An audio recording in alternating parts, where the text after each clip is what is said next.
ये धारावाहिक साहित्य अकादमी द्वारा पुरस्कृत उपन्यास दीवारों से पार आकाश पर आधारित है। इसे धारावाहिक का रूप देने के लिए लेखक की अनुमति से इसमें कुछ जरूरी बदलाव किए गए हैं। समाज में स्त्री के अधिकार की आवाज बुलंद करते इस धारावाहिक के पात्रों का किसी भी जाति, समुदाय, भाषा या व्यक्ति से कोई संबंध नहीं है।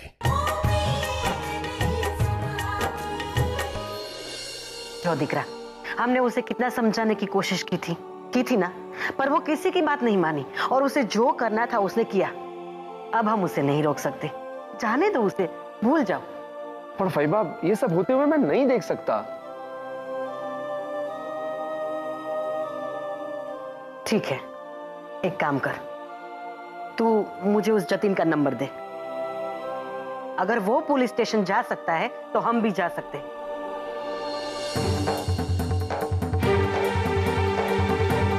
हेलो हेलो जतिन, मैं सोनल की फैबा बोल रही हूँ। हाँ बोलिए। क्या समझकर तुम पुलिस स्टेशन चले गए हैं? तुम्हें क्या लगता है तुम्हारी ऐसी हरकत से हम डर जाएंगे? देखो, पुलिस स्टेशन जाना हमें भी आता है। ये मत समझना कि तुम्हारी ऐसी हरकत से हम सब डर जाएंगे, समझो? ये क्या बोल रही हैं? मैं पुलिस स्टेशन क्यों जाऊंगा? मैं क्यों रिपोर्ट लिखवाऊंगा और किसके खिलाफ? जतिन, अरे फोन तो इधर। हेलो हेलो हेलो, अरे बेटा, वहां पर तो सोनल थी, उसी ने फोन कट कर दिया। अब बोलो, इस लड़की को कैसे समझाया जाए? मुझे तो कुछ समझ में नहीं आता। मैं चिंता नहीं करो फैबा, मैं कुछ करता हूं।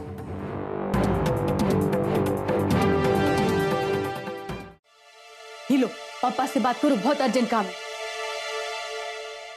हाँ काका, बोलिए। मेरी बात ध्यान से सुन। व्योमेश ने तुझे धमकी दी है कि सोनल को यहां छोड़कर जाओ। मैंने इसका एक बहुत ही सरल उपाय निकाला है। मैंने व्योमेश से कह दिया है कि जतिन ने उसके खिलाफ पुलिस कंप्लेंट लिखाई और सोनल ने स्टेटमेंट दी है कि वो अपनी मर्जी से तेरे साथ रह रही है। अब अगर सोनल और तुझे कुछ भी होता है तो उसका इल्जाम व्योमेश पर आएगा। अब आगे सुन, अगर व्योमेश या बेन का फोन तेरे पास आता है तुझे वही कहना है जो मैंने कहा है, वही बात तो आनी। समझ गया ना? ठीक है, वो समझिएगा। आप चिंता मत कीजिए, आपने जैसा कहा है मैं वैसा ही करूंगा। आओ जाओ आओ जाए।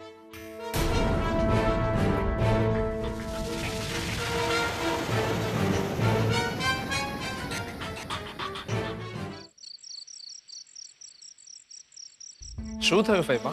फोन क्यों काट दिया? फोन मैंने नहीं काटा, उस लड़के ने काट दिया है। वो लड़का तो कह रहा था कि उसने पुलिस स्टेशन में कोई फरियाद नहीं लिखवाई। क्या? अब मनसुख आए तो उसे पूछती हूँ कि क्या सच है। मनसुख, ओ मनसुख, कहाँ रह गया? जल्दी बाहर आ।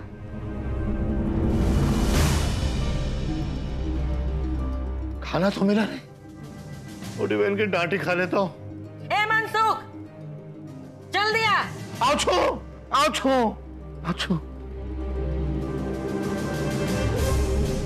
सो गया क्या? जल्दी आ। जी बहन, जी आपने बुलाया? हाँ, अब तुम मुझसे झूठ भी बोलने लगे हो, हैं? क्या? ये आप क्या कह रही बहन? ज्यादा भोले बनने की कोशिश मत करो, क्योंकि तुम्हारा झूठ मेरे सामने खुल गया है। बहन, मुझे तो कुछ समझ में नहीं आ रहा। आप क्या कह रही हैं? अच्छा, समझ में नहीं आ रहा है? तुमने मुझसे झूठ बोला कि जतिन पुलिस स्टेशन गया था। मेरे घर में रहकर मुझसे चालाकी करोगे तुम, हैं? नहीं बहन, बात ये थी कि वो। हेलो, मुझसे बात करो ना, अपनी फैबा से क्यों बात करवा रहे हो? देखो, मैं तुमसे डरता नहीं हूं। तो सुनो, मैं पुलिस स्टेशन गया था और मैंने तुम्हारे खिलाफ कंप्लेन लिखवाई और आगे से तुमने मुझे या सोनल को तंग करने की कोशिश की तो इसका परिणाम अच्छा नहीं होगा। भारी पड़ शैतान है। तुम धमकी किसे दे रहे हो? हाँ? ए छोकरा, मुझसे बात कर। व्योमेश का नाम तो मैंने पुलिस में दे ही दिया है, और अगर आपके घर से किसी और ने भी तंग किया तो मैं सबका नाम दे दूंगा। आपके लिए अच्छा यही होगा कि आप अपने काम से काम रखें, हमारी जिंदगी में दखल ना करें। तुझे क्या लगता है हम तुझसे डरते हैं? डरना तो पड़ेगा, क्योंकि मुझे और सोनल को अगर कुछ भी हुआ तो व्योमेश फंसेगा। सोच लीजिए, आपका सबसे प्यारा व्योमेश खेल की हवा खाएगा। हेलो,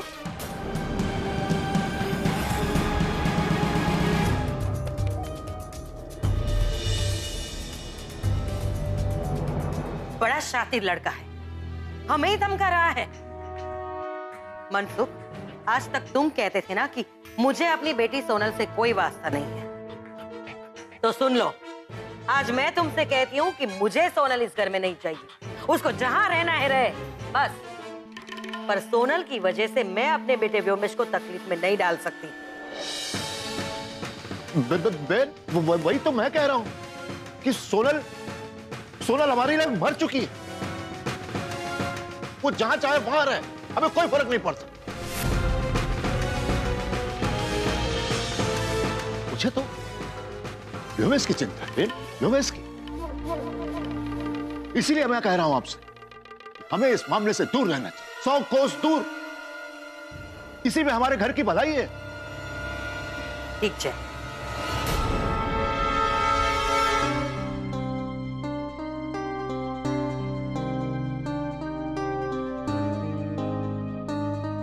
जतिन सबसे अलग है, उसकी सोच भी अलग है। लड़कियों को कितना सम्मान देता है।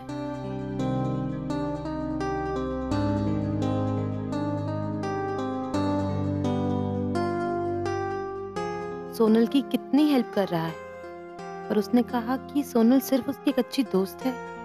इसका मतलब तो यही हुआ ना कि सोनल उसकी कल्पना की फ्रेम में नहीं बैठती। जतिन ने बात टाल दी कि मन की सारी बातें बताना ठीक नहीं है, पर एक बात तो तय है कि ना सोनल को जतिन पसंद है और ना जतिन को सोनल। दोनों एक दूसरे के दोस्त हैं, बस, और कुछ नहीं।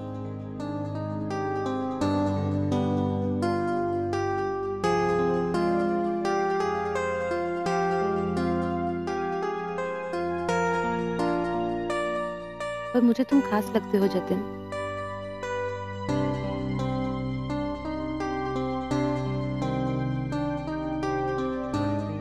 कुछ मुलाकातों में तुम मेरी पसंद बनते जा रहे हो। अच्छे लगने लगे हो तुम मुझे।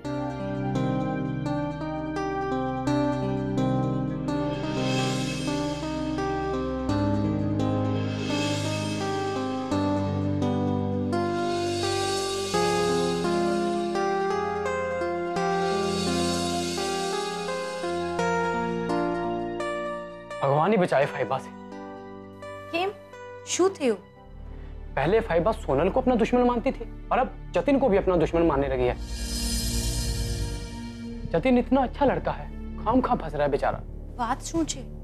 पहले व्योमेश भाई ने जतिन को फोन करके धमकाया और अब फाइबा उसे फोन पर धमका रही है। मैंने खुद अपने कानों से फाइबा को जतिन के साथ बात करते सुना। मेरा तो ये सब देखकर सर चकराने लगा, इसीलिए मैं अंदर चला आया। पर मुझे तो ये समझ में नहीं आ रहा है कि फाइबा का प्रॉब्लम क्या है। यही तो समझ में नहीं आ रहा कि उनका प्रॉब्लम क्या है। वो क्यों दूसरों की जिंदगी में टांग अड़ा रही है। जो जैसे जीने चाहता है उसे जीने दो ना, हर जगह अपनी मनमानी बस। फैबा शायद उनकी दोस्ती को नहीं समझ पा रही हैं। जैसे तो लड़कियां और लड़के दोस्त हो सकते हैं, वैसे एक लड़का और लड़की भी तो दोस्त हो सकते हैं। फाइबा ये बात कभी समझ नहीं पाएंगे पूनम। जतिन सोनल के लिए जो कर रहा है वो कोई नहीं कर सकता, और वो भी मुंबई में, जहाँ लोगों को फुर्सत ही नहीं है। वो सोनल का कितना साथ दे रहा है। वो सोनल का साथ दे रहा है, यही उसकी गलती है, ऐसा फाइबा सोचती है। और व्योमेश भाई भी ऐसा ही सोचते हैं। व्योमेश भाई पर सच में मुझे इतना गुस्सा आ रहा है ना, फाइबा जैसे बोलती है वो उतना ही करता है, जैसे खुद का तो कोई दिमाग है ही नहीं। आप सच कह रहे हो संजय भाई, व्योमेश भाई भी बिल्कुल फैबा जैसे ही हैं। मैं तो ये नहीं समझ पा रही वसुधा भाभी उनके साथ कैसे एडजस्ट कर पाएंगी।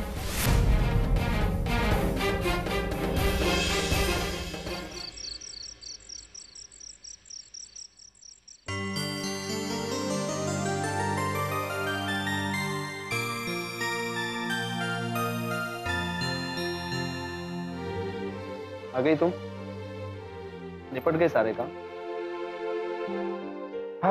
तुम्हें पता है आज तो ऑफिस में इतना सारा काम था कि पूछो, बिल्कुल थक गया हूं मैं। वो क्या है ना कि नया प्रोजेक्ट शुरू कर रहे हैं ना, तो सब काम डिटेल में देखना पड़ता है। पर कुछ लोग ये समझते ही नहीं है कि नया काम है तो सेट होने में वक्त तो लगेगा ना।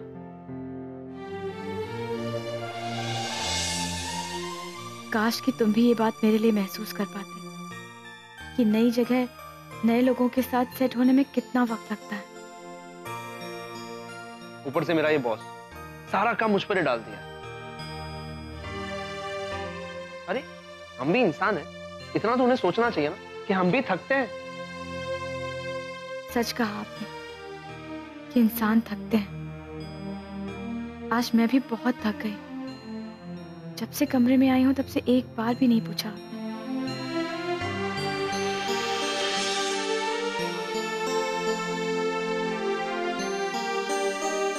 क्या सोच रही हो? हाँ, नहीं, कुछ भी नहीं। अच्छा ये बताओ आज का दिन कैसा रहा? सब काम टाइम टू टाइम हो गए ना? वो क्या है ना कि फैबा को हर काम टाइम टू टाइम पर होना अच्छा लगता है। अगर किसी भी काम में देरी हो जाए ना तो वो नाराज हो जाती है। तुम जानती हो जब मैं स्कूल में था तो जब मैं स्कूल के लिए रेडी होता था उससे पहले ब्रेकफास्ट रेडी हो जाता था। जब मैं स्कूल से आता था तो लंच रेडी होता था। जब से मैंने ऑफिस जाना शुरू किया तब से भी मेरी हर जरूरतों का ख्याल रखा है फैबा ने। फैबा मेरा हमेशा ख्याल रखती है। वो जानती है ना कि ऑफिस में मुझे बहुत सारा काम होता है, मैं थक जाता हूँ। तो क्या घर में जो औरतें काम करती हैं उन्हें थकान नहीं होती? मैं सुबह से सारा काम अकेले कर रही हूँ, कोई पूछने नहीं आया। मुझे लगा कि आप तो पूछेंगे कि वैसे तो तुम थक गई होगी, सारा दिन घर का काम करती रहती हो, थोड़ा आराम कर लो। पर यहाँ तो आप सिर्फ अपनी बात ही लेकर बैठ गए।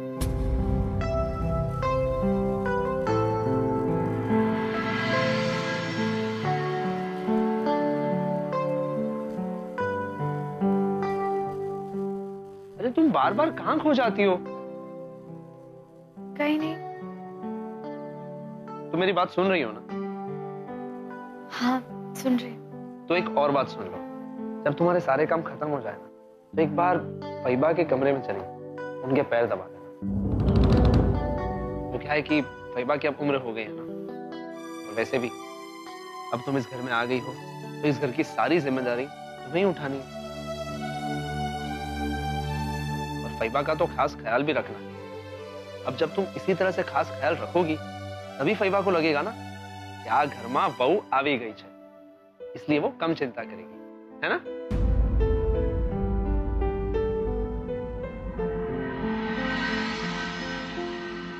ओहो, ये तो बहुत बड़ा बवाल हो जाता है। वही तो, आज फिर भगवान ने हमें बचा लिया।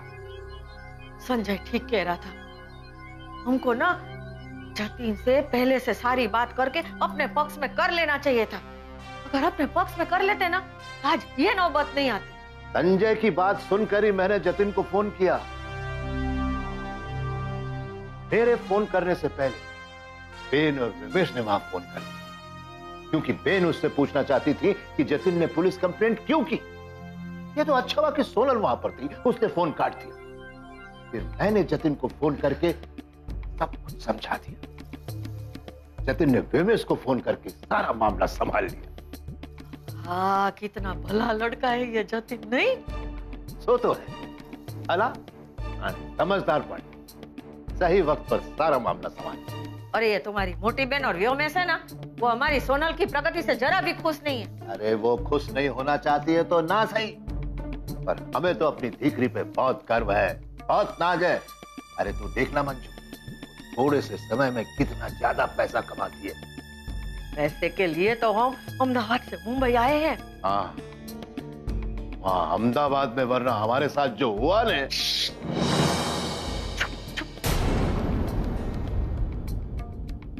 दीवारों के भी कान होते हैं। पुरानी बातें क्यों याद करनी है? पता चल गया ना कि अहमदाबाद से मुंबई आने के पीछे हमारा मकसद क्या है, सारा प्लान बेकार हो जाएगा। हाँ साची बात है मन, साची बात है। अहमदाबाद की बात वही छोड़ दे।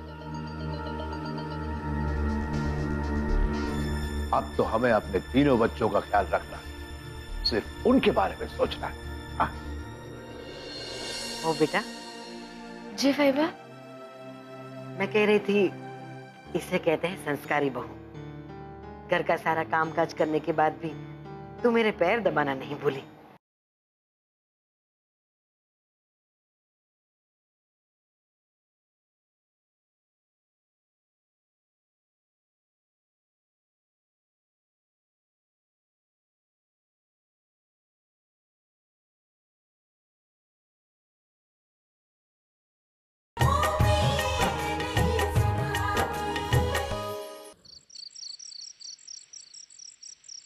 हाश, ठाकुर जी तारू भलू करे।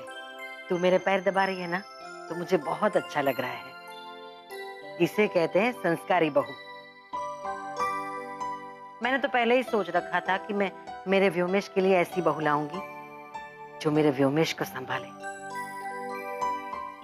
इस घर को संभाले और हमारे घर की परंपराओं को बखूबी निभाए। और ठाकुर जी की कृपा से मुझे ऐसी ही बहू मिली। वसुधा बेटा, तू सुन रही है ना? हाँ भाई। तुझे पता है, जब भी मैं व्योमेश की शादी के बारे में सोचती थी, मुझे डर सा लगा रहता था। पता नहीं घर में कैसी लड़की आ जाएगी, कहीं उसने व्योमेश पे कब्जा कर लिया तो, या घर में सब पे हुक्म चलाने लगी तो। पर ठाकुर जी ने मेरी सुन ली। मुझे जैसी बहू चाहिए थी वैसी मुझे मिली है। मेरी नजरें धोखा नहीं खा सकती। इसे कहते हैं संस्कारी बहू। घर का सारा कामकाज करने के बाद भी तू मेरा पैर दबाना नहीं भूली। वहाँ छुटकी, मैं और रूपल जब थक जाते थे तो एक दूसरे के पैर दबा लेते थे। आज मैं इतनी थक गई हूँ पर मुझे कोई पूछने वाला भी नहीं। वसुधा। जी फाइबा। सुबह जल्दी उठकर नहा धोकर सबसे पहले पूजा करना, आरती कर लेना और उसके बाद ही रसोड़े में जाना। देखो बेटा, जल्दी उठोगी तो सारा काम जल्दी हो जाएगा। व्योमेश की कॉफी, उसका नाश्ता और उसका टिफिन सब कुछ समय पर तैयार हो जाना चाहिए।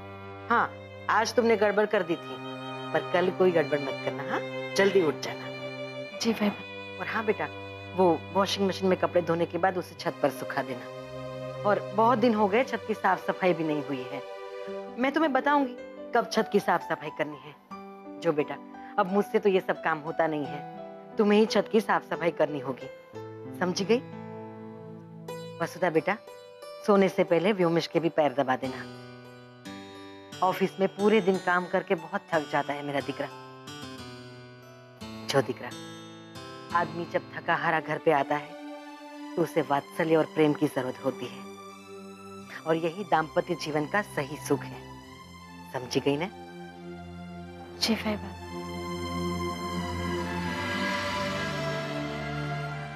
मैं भी बहुत थक गई हूँ फई। क्या व्योमेश मेरे पैर दबाएंगे? वैसे तो कहा जाता है कि पति पत्नी एक दूसरे के पूरक होते हैं, गाड़ी के दो पहिए होते हैं। तो क्या सारे फर्ज सिर्फ पत्नी को निभाने चाहिए? पर ये सब इनको पूछकर कोई फायदा नहीं।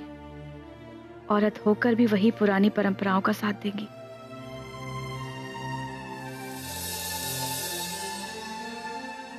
ओ बेटा। जी फाइबा। मैं कह रही थी, इसे कहते हैं संस्कारी बहू। घर का सारा कामकाज करने के बाद भी तू मेरे पैर दबाना नहीं भूली। पर बेटा, तू बार बार कहाँ खो जाती है, हैं? कुछ नहीं फाइबा, बस ऐसे कुछ। जा दिकरा, रात बहुत हो गई। जाओ, जाकर सो जाओ। जी फाइबा। जय श्री कृष्ण भाई। जय श्री कृष्ण दिकरा।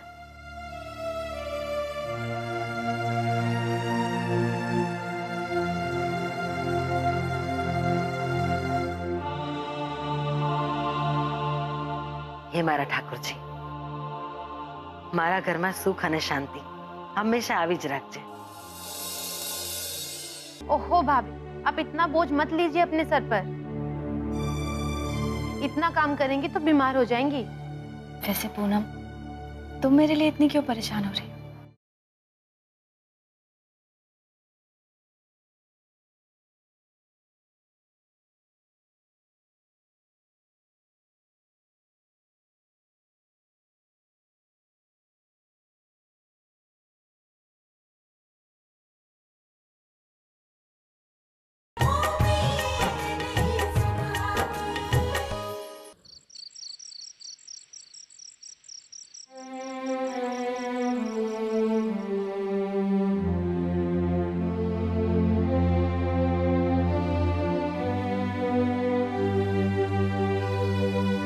आज मम्मी की बहुत याद आ रही है।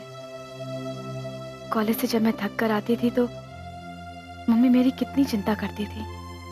रात को पढ़ते वक्त भी बार बार मेरे कमरे में आकर कॉफी दे जाती थी।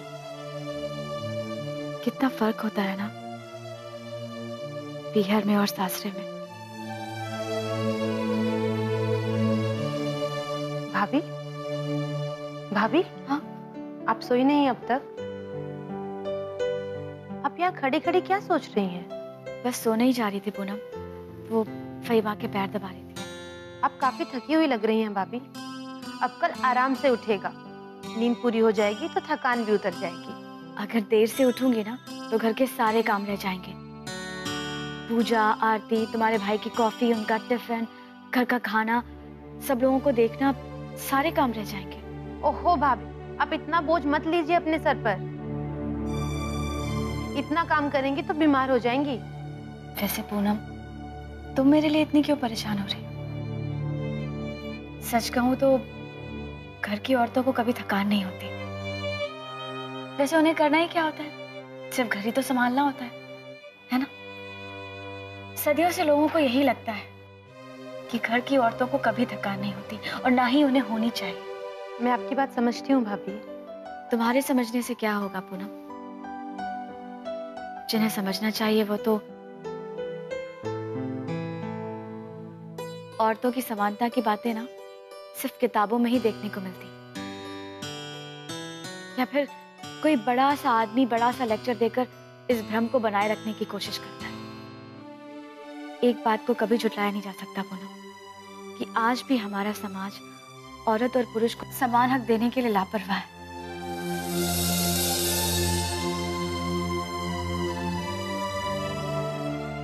भाभी रुकिए। रुकी तो नहीं सकती पूनम, अभी विमेश के भी पैर दबाने हैं। चलती हूँ, गुड नाइट।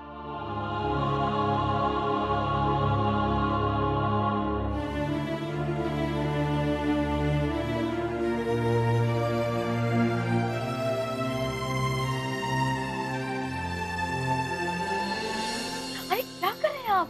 तुम्हारे पैर दबा रहा हूँ। नहीं, अरे जब तुम मेरे पैर दबा सकती हो तो मैं तुम्हारे पैर क्यों नहीं दबा सकता?